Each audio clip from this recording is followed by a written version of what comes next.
So you went through a breakup with an avoidant. It came out of nowhere. You were blindsided, shell-shocked, and devastated.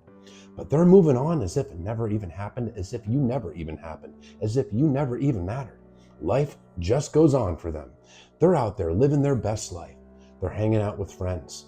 They're traveling. They're working hard. They're playing hard. And it seems like they're just living their best life while you are picking up the pieces of your broken heart, wondering what the heck happened, even questioning your reality and questioning your worth. Pump the brakes, full stop.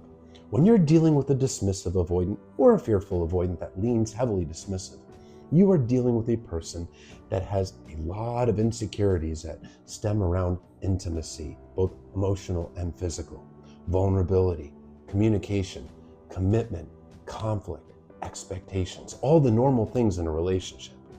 When they're in a relationship, they feel a baseline of stress because there's pressure on them to meet your expectations, pressure on them to show up and not disappoint you. Deep down, they feel like disappointing you is inevitable, and it comes from a deep wound of shame.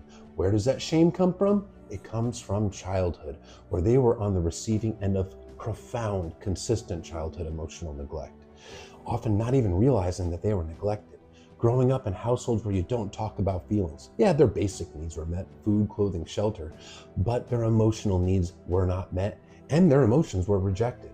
So they learned to suppress emotions because emotions and vulnerability wasn't safe in childhood, and they personalized the neglect, growing up to feel defective and unlovable. So now they're feeling an immediate sense of stress relief because there's no longer the pressure to show up for you. There's no longer the inevitable disappointment of you figuring out that they're defective and not good enough. So they're feeling this relief and they're distracting themselves because this is how they've learned to deal with emotions, to not deal with them, to stick their head in the sand like an ostrich and avoid, distract, distract, distract.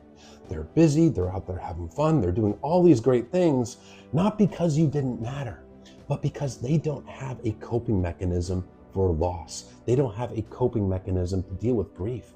The only thing they know how to do is to suppress it and avoid. And that often can include hopping into a new relationship. But it's just a new face with the same old wounds, just starting the cycle with somebody else. It has nothing to do with your worth. And in reality, the more they view you in a good light, the better of a partner you are, the more they fear rejection from you because of that defectiveness wound, and the faster they'll push you away. Deep down in their nervous system and their attachment system is full of fear, feeling like they're not good enough for you. So yeah, they hurt you, they only thought of themselves, but it has everything to do with their wounds and not your worth.